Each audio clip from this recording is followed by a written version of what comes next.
I think that the kind of family ethos that we have down here has been built through blood, sweat, and fears. You know what I mean? Action!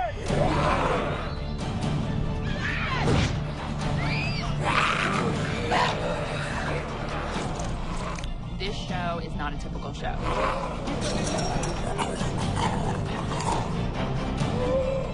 It's always a collaboration of visual effects and special effects and the stunt crew.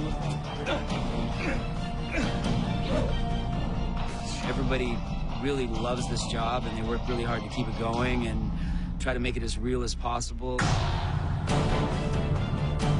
What the audience sees is the actors and occasionally us getting to talk about it. But the real heart and soul of The Walking Dead is our crew. Sculptor, stunt coordinator, I'm the location manager. Costume designer. Production designer. I play Daryl Dixon. I play Rick Grimes. I play Michelle.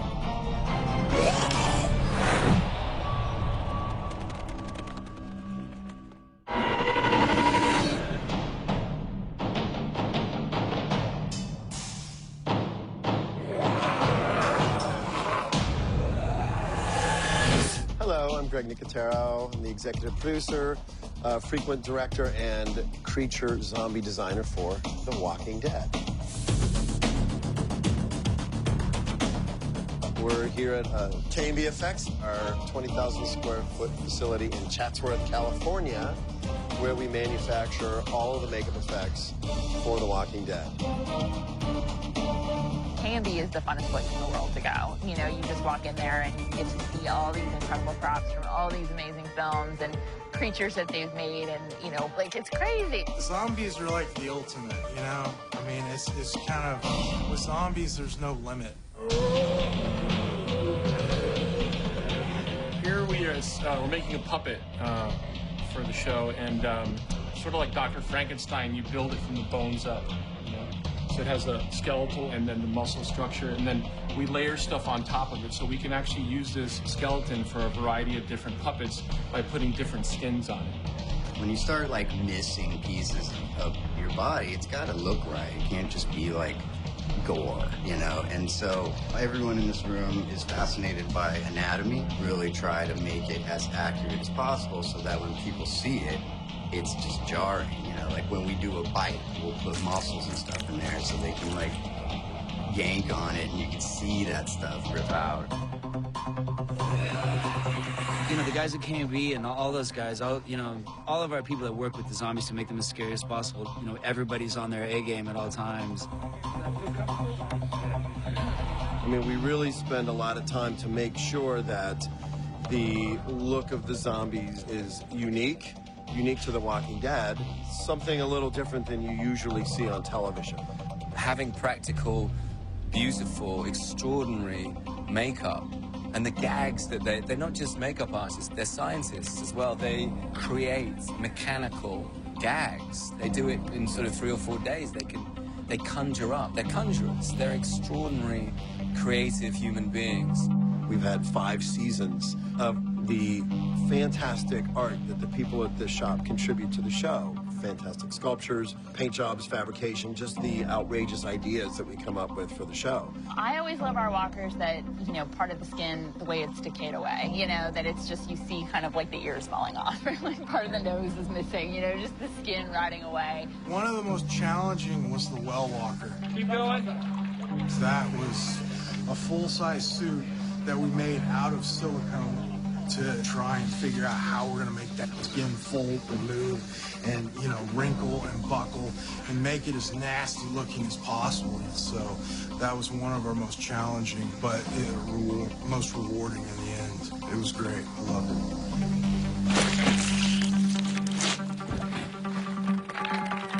it. One of my favorites, Bicycle Girl in season 1. That's where we set the bar. You know, it's the first zombie we really ever see on the show close. She just was jarring. I thought that her missing her bottom half was just gnarly. I flew out to LA with 2 KMB's studios and they did a body cast. Everything except for my legs, obviously. Several months later, I came back and they did all the color tests and appliance fittings and things like that. The day that we actually filmed, it took 3.5, 4 hours to put it on. But of course you see it, and I had the blue tights on for the green screen effect, but then seeing it on TV afterwards, even I was like, wow, that's pretty awesome. Greg and all the guys and even, you know, the other makeup artists they had, it was almost like watching a bunch of geniuses come together and create this masterpiece. It was successful and the most just kind of gross. Yeah, if it makes us gross out, then it's, you know, a win. Go back towards your feet a little bit, Melissa. This was beyond my wildest dreams of what I had envisioned in my head. Completely different. I mean, I'm blown away. It's awesome. Every season, we augment specific shows with puppets. And even in terms of just our zombie kills, we've sort of refined what we call our crush heads.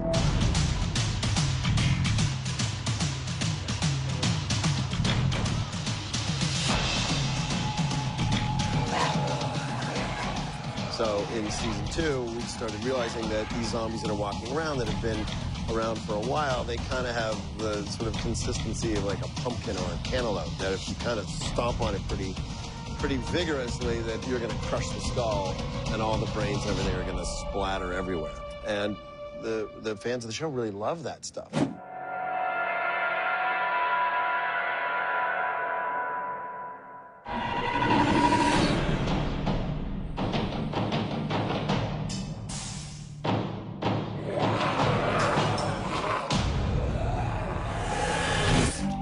Pretty much wearing the same pants I wore in season 1. My boots are essential to me. They've been resold about 8 times, the same pair of boots. It's the same pair of boots I put on in episode 1. I've been told there's 5 of this outfit here. They don't always use them, but they have 5. Hi, my name is Yulin Womble, and I'm the costume designer on The Walking Dead. On a daily basis, I get to dress this amazing cast, come up with new looks, and make them dirty. You look real. The wardrobe department's a huge part of the show. I mean, from dressing the zombies to dressing us, and just the evolution of these characters. So this was kind of like under the belt. Yeah, I remember that. And then this was all black and red. Yeah. It was bloody. You put these clothes on, and the detail of just how distressed and how filthy everything is. I mean, it's very easy to just kind of slip right into this world. I was amazed by the wardrobe department really stepping into how they helped me find the show, and like putting on those boots and putting on that vest and those little half gloves. I was like, oh, here she is. Right now, I'm just gonna do a quick zombie outfit for you. So I'm gonna use my big knife. It's serrated, so it can do a lot of damage fast. You move the fabric, not the knife. And that's beautiful, right? We add a bit of mold. We also add sweat stains. We do a little light dusting off all of this because it's going to come from the inside. It's like an art class. Maybe the person vomited a little as they were dying. A little bit of dirt around the cuffs. I like to dress the outfit together while it's hanging up here, so I can get a really good idea of what it's going to look like on the person. And then, after we hand the costume to them, they come out dressed like this.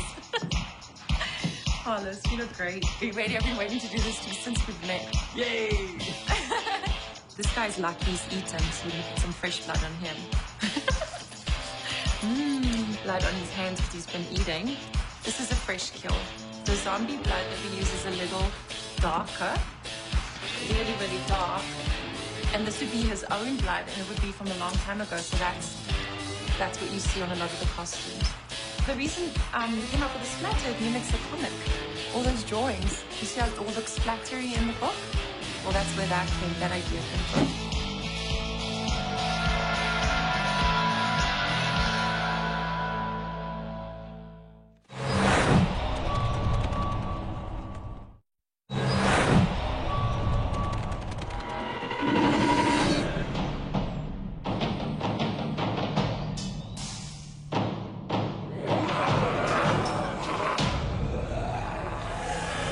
When I rode into Atlanta and they'd shut down 4 blocks of downtown Atlanta, and they turn over Humvees, and, you know, we had a tank and a helicopter. It blew my mind. The most amazing thing, I think, on The Walking Dead is the fact that we have found so many astonishing locations and have built so many great sets. I'm Mike Riley, the location manager on The Walking Dead. What I really do is try to find the best locations that match the vision of the writers. And I collaborate with the production designer, Grace Walker, and myself have a good collaborative working relationship. Hi, I'm Graham Grace Walker from The Walking Dead, the production designer. It kind of looks like rock up there, but it's still just styrofoam like everything else. I think one of the advantages of working here in Georgia is that we've been able to find so many great locations. Well, you know, we're in our own little private world down here in Sonoy, and I think that actually really helps the show. It's a part of it. It's really hot here. We have a lot of bugs, but it's all part of what makes the show great and real and grounded and doesn't feel like a television show about zombies. It feels like we're really with these characters in this world.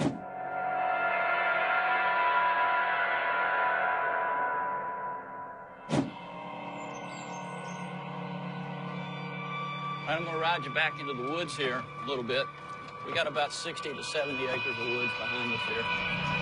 That I'd say 80% of all the shots we shoot when they're walking into the woods or camping in woods and whatnot, we shoot them back here. The governor, when he was buried, he threw some folks in the lake. We used this dock down here where we shot the scene of him looking down in the water.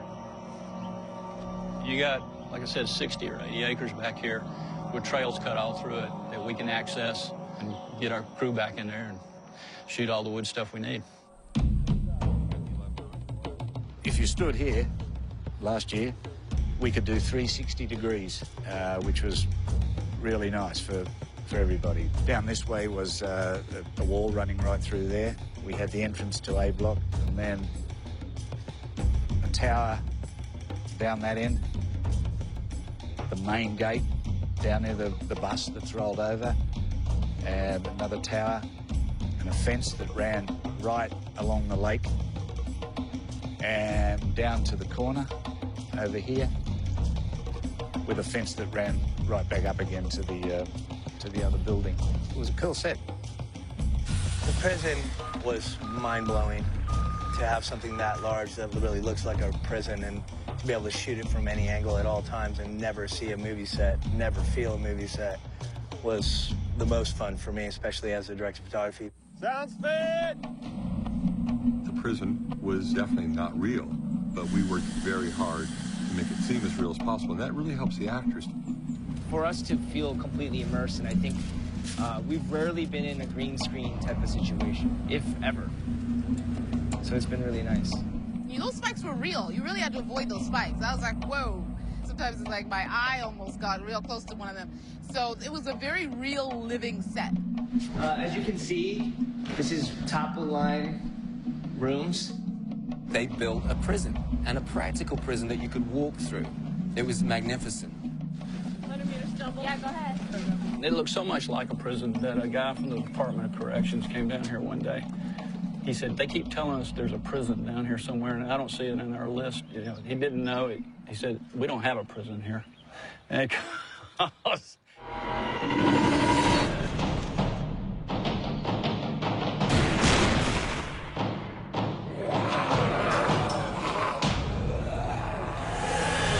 It's funny that a lot of times people say, when we have to blow up something, burn it, destroy it, gee, it must be so sad that your set's getting destroyed. And to me, I don't care. I mean, it's part of the show. In fact, I love a good explosion.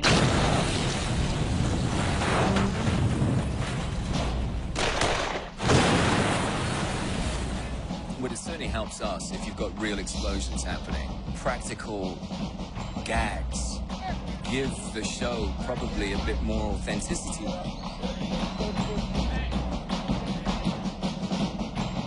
My name is Daryl Pritchett. I'm a special effects supervisor. 3, 2, 1. What my department does is we take care of all the effects of nature, which would be any wind, rain, snow, fires, explosions. Anything that moves on the set, anything that has any action that's not a person, to include blood spurts, different things like that. It covers a lot of areas.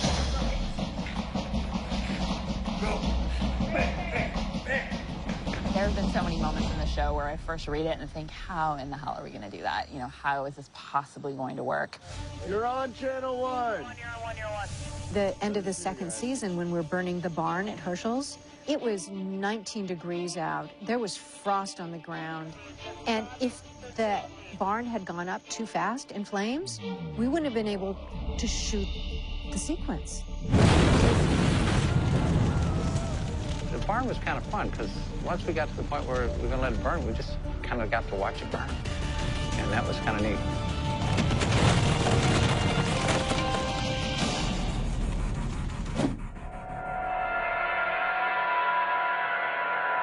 Every episode of The Walking Dead, we really like challenges. We are at a pecan grove where Lizzie and Mika come upon a bunch of burned walkers. Rehearse it.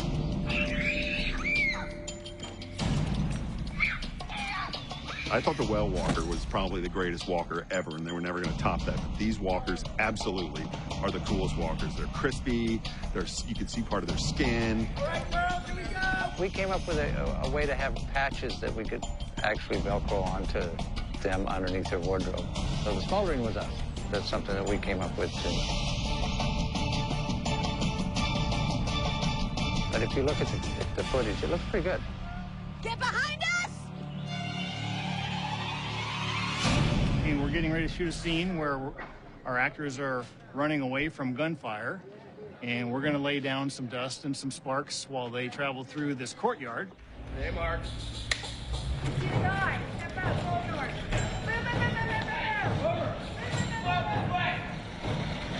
So this is an acrylic ball. It fits together and gets glued, but inside of it is dust. Instead of having to go and trying to bury a squib, you can simulate bullet hits.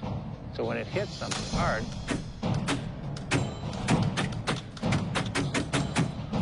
then it does that. We'll do some that are sparking balls. These are made up with a little gravel, a little zirconium. Daryl Pritchard, he's been working all, 50 years doing this. Practical explosions, incredible burnings, really the master of disaster, as we call him. Just another day at The Walking Dead.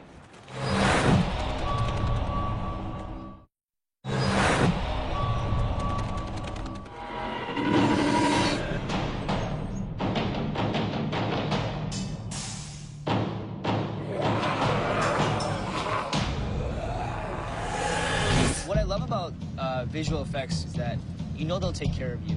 And they'll take care of you in ways that you didn't even think possible. I go like this. If you're going up at an angle, yeah, that'll work too. So maybe it is going up at that angle. Visual effects are a huge part of the show. We try to make them very subtle and seamless so that you don't always catch them. You want it sweet. And keep in mind, we can digitally extend. We can extend it to you're gonna have these. So you Victor Scalise is amazing. He's on set with us here in Georgia and works with the directors and the cast and the zombies with all the particular kills and everything that needs to happen. And then he transitions that to the team in LA at Stargate, and they're the ones who actually create these amazing shots. We do everything from CG walkers to a lot of the kills where you have big exploding heads. We do a lot of digital swords, digital stenches and knives. So a lot of the walker kills that you see end up being visual effects.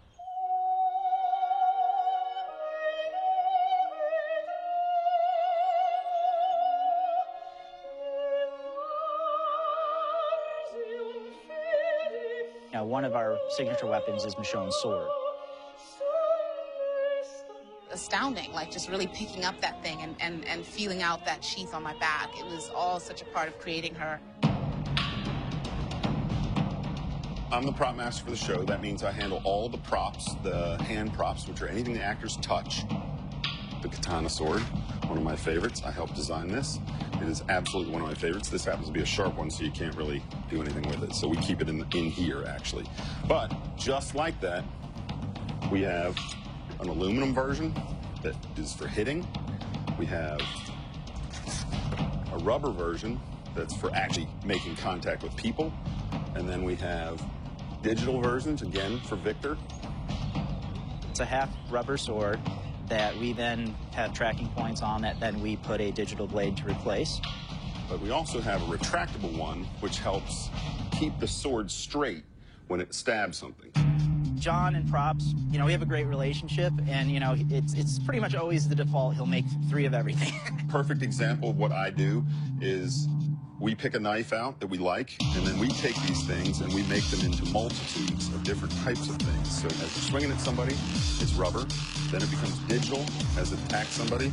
Then it becomes plastic that's painted with blood, as she has in her hand to talk about. And then as we go back in time, it'll go back to the original knife, so it can go back in the sheath. In and out of him. What if I come in like this and stick him in the chest with it? Yeah, no killing. Right? Okay, now slam him back. Let's lose the crossbow. Daryl's crossbow. Everybody loves to see this thing. One of the ways we've made this very, very, very safe is we replace the main line with a rubber band. And turn. The crossbow in particular, you can't shoot a live arrow on camera. So what you have to do is you have to pull a bolt, show it, go out of frame, load it, bring it back up without it loaded, and then it's a dry fire from there, and a digital arrow will go through. So if I have to kill all of you, I have to pull one, show it, put it in, dry fire that one, pull a knife, stab this one, go over here, pull the arrow out of this one, stick another one with the arrow, pull another one, show it. It's like this crazy math problem. And we go ready and action.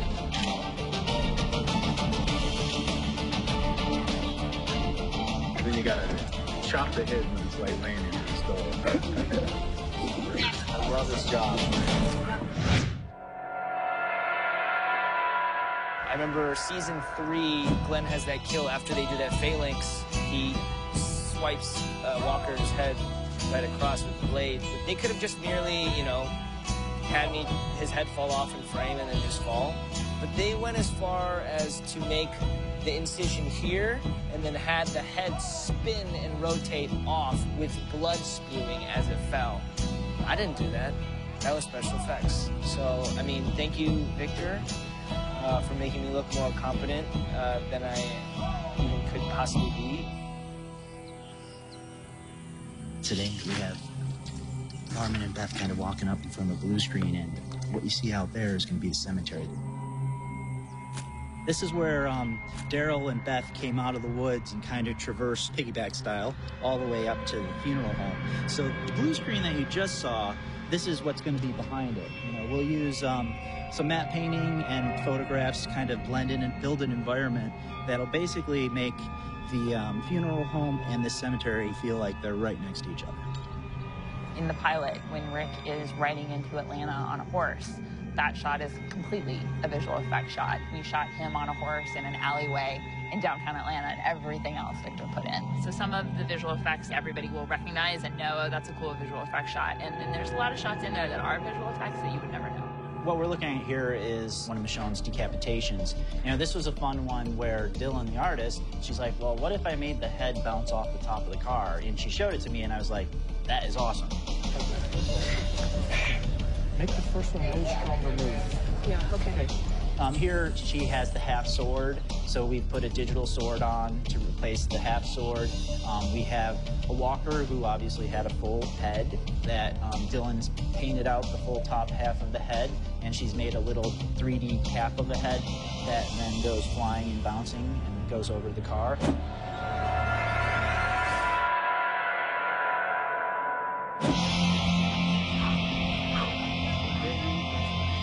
Most people are going to be looking at Michonne's face and not what her sword's doing, so unfortunately most of the audience is maybe going to perceive it but not actually see it. But, you know, the guys who step through it catch that extra little bit of, ooh, whoa, the head went flying that way. You know, so it's kind of a fun little thing. A lot of what you see is a combination of Greg's team and the visual effects team brainstorming together and knowing the angle, everybody participating and giving what their department can give best to give it a realistic look. Sometimes I just really want to cut a head off, Sometimes I just really want to do it. I can't cut heads off, literally, so that's a bummer. That's God. Good work, guys.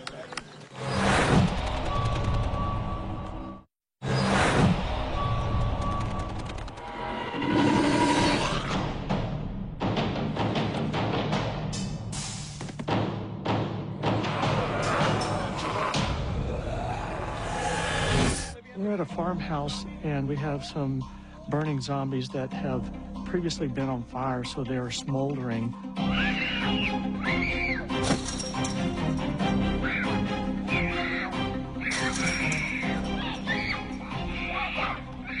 So we have 4 stunt guys, then we have one of them catches the little girl. The next one falls over the fence and gets caught up in the barbed wire. It's hit the arm and throw his arm back. All walkers don't have any human tendencies left, so they don't brace themselves. It makes all of the stunt work on our show a little bit unique because you have to find a very, very tricky way to bury your falls and brace yourself. Both of us struggling, and then eventually, as a stunt coordinator, we are responsible for hiring the stunt personnel, setting up the stunts that are scripted to make sure that they not only sell, but are as safe as possible. Stunt work is stunt work, and sometimes things do happen, but try to make them as safe as possible. Yeah.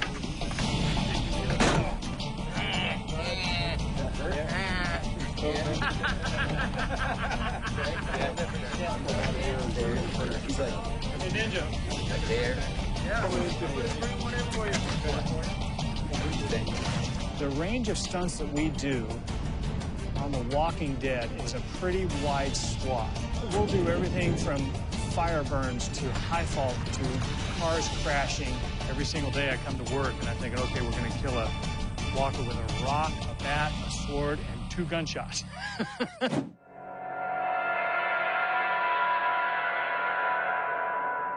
Most of our actors do their own stunts because you see their faces and then you go with it. You go with their stories.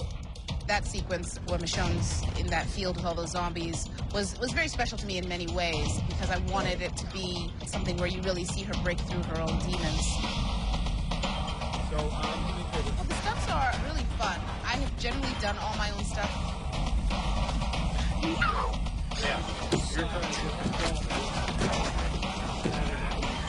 I still have the head of an 18-year-old with the body of a 40-year-old now, and I'm starting to fall apart. I think I'm pretty coordinated, but then me and Norman keep looking at each other going, we're the oldest here, dude. We're aching. 1 back down, 2 hit, 3 come in. There's a lot of kills right there. Literally, like, stick this one, stick that one, beat this one. I mean, it was literally just overflowing. There, you can knock him in. No, you're knocking him. That was an exhausting scene to shoot. Now, the President Walker's going to come in. You're going to get killed now.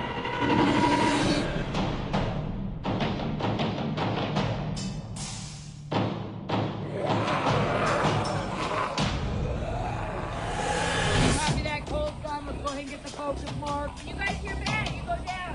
Claire, be right on him. Right on him. So today we have a number of people firing weapons. We have 3 9mm with 2 shotguns. We have zombies, as you see right in the background, coming out of the barn and coming at them, and they kind of set up a firing squad and execute the zombies as they come out of the barn. I got Daryl.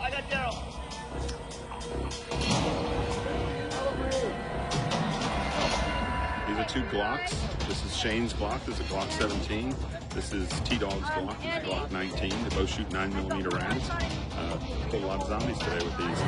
Boom. There you go. That's it. Zombies.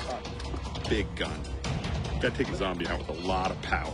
You know, for focus. That's right on it. Today, we shot lots and lots of zombies.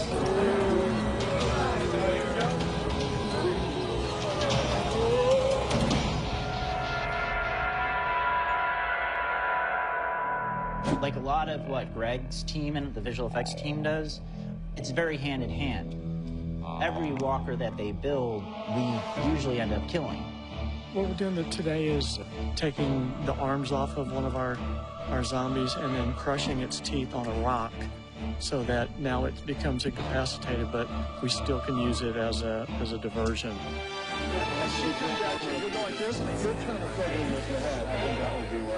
In terms of timing, Russell, the stunt coordinator, and I, before the scene, will try to figure out the best action, and the timings are all right. It wasn't even the arm chop, it was the teeth. Putting the walker's head on the rock and cracking it to knock its teeth out, I couldn't take it. It's the only scene in Walking Dead history I had to walk away from, and I couldn't watch film. It just, You don't move the head at all. I'm not doing it. No, it was awful. It was awful. And it was, I mean, like, the rock, it's styrofoam. Like, there was nothing real. I should have been able to completely go, okay, this is like everything. We're not really hurting it. It didn't even have the sound in yet. It was horrible. Awful.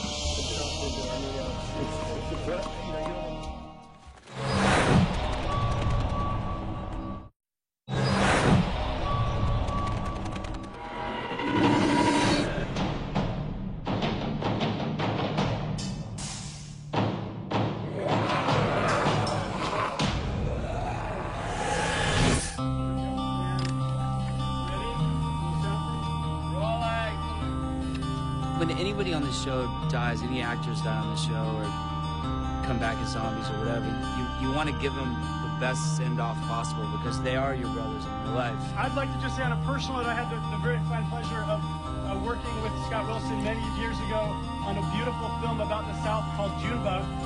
And I'm very proud of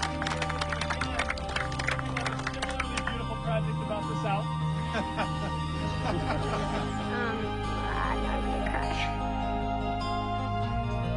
I'm gonna really miss Scott because he's so much a part of our family, and it seems like our little green family just keeps getting smaller and smaller. When one of our main characters gets killed off, the cast and the producers all get together and have a dinner to kind of send them off on their way.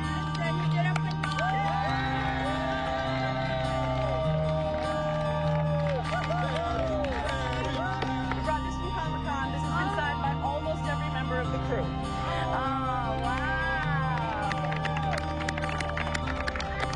That is a wrap on T-Dog. Irony, guys.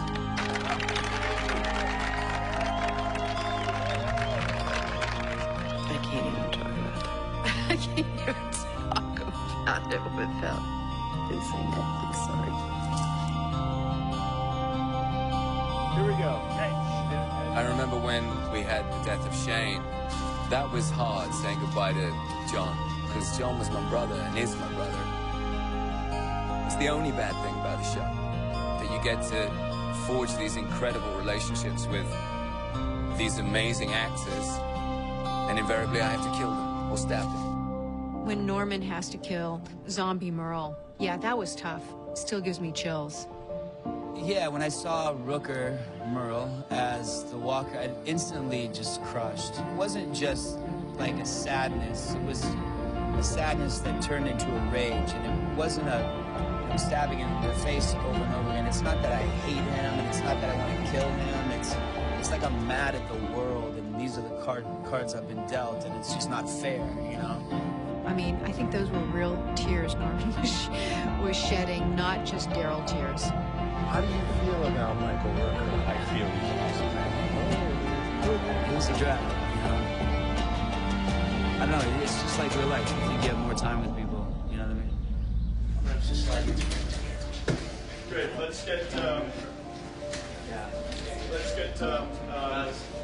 I just want to rehearse all this stuff, so let's get back.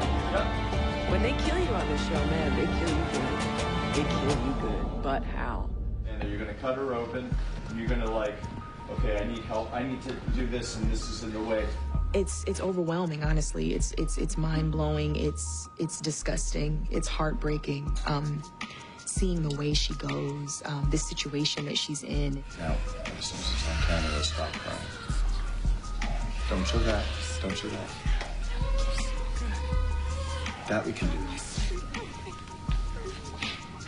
do. You leave with as much gratitude and grace as you can possibly muster. But I don't know anyone who's walked off the show who hasn't just kind of spent a few days going, that's gonna hurt. That's gonna hurt.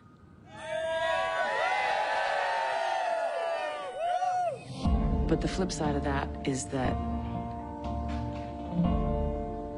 I had it. You know, I get to say I was here and I did this. And I think we did the hell out of it.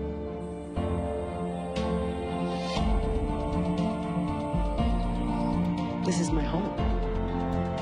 And we built it into a home. And you don't usually do that. Usually you build a job. You can work 40 years in this business and not have this experience. To take these kind of risks with these kind of warriors, it's amazing. When one of our regular actors leaves, the rest of the cast, even if they're not in their last scene, will come and watch the filming of the scene. The character Dale, Jeffrey DeMunn, flew in from upstate New York. He was already off the show. He flew back to be there for Jon Bernthal. That's the kind of strength of camaraderie and loyalty that he showed and the rest of the cast have shown on this amazing show. I've simply never seen that in my 35 years in the business. Without further ado, pictures up. Pictures up. Pictures up. Pictures up. There we go. There now. But, man, these are out of a lifetime.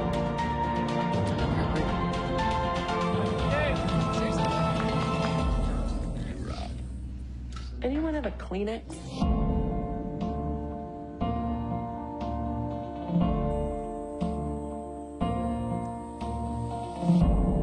Thank you.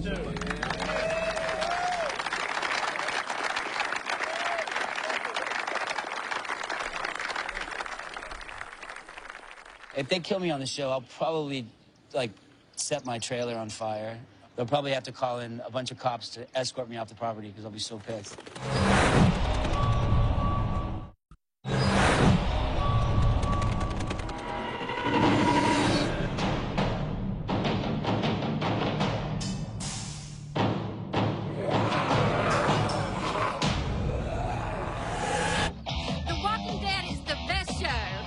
Watched the show ever since it started, and we've just been in love with it. We love The Walking Dead. We certainly hoped that we'd have avid fans, but I have never experienced anything like this. My favorite character is Daryl Dixon, Norman Reedus. My favorite character of The Walking Dead is Michonne, because I love how she's like a samurai. She carries a sword around with her, and she knows how to chop and slice. And, you know, I even got my hair like her. We always have fans outside of base camp, and our cast will go out there after wrap and sign autographs for an hour. 1, 2, 3.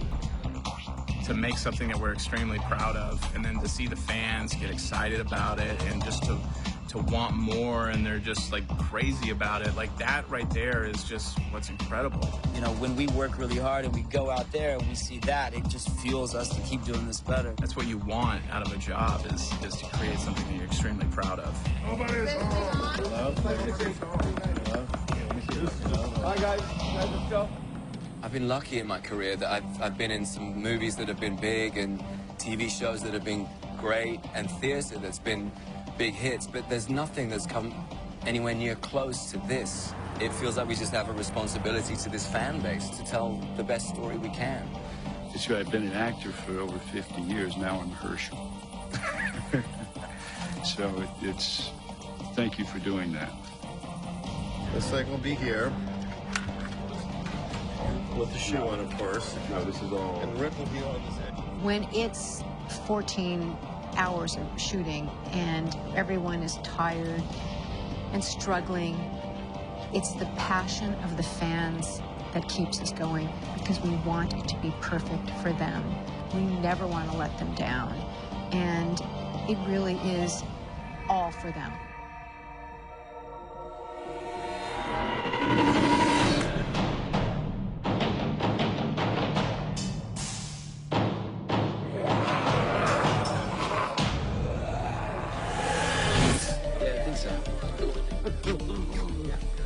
One of the things that we all feel on The Walking Dead is that we're part of a big family. And on Twitter, we call it the TWD family. The Walking Dead family is a real thing. It's not just a hashtag. It's amazing. We love each other and we love this crazy show. Everyone there is really awesome and funny, and they're just really amazing. It's not all everyone's working. It's every awesome thing you can imagine. You get that one? We're all friends here, and there's not a weak link in our chain anywhere.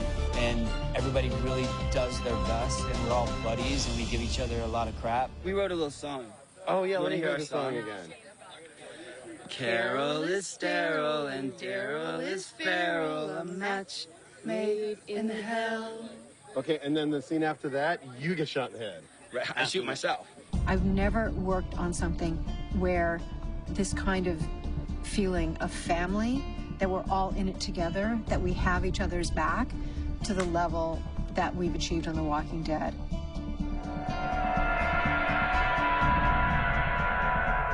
We come on the set and everybody gives everything they've got. You leave here really knowing you've emptied yourself out.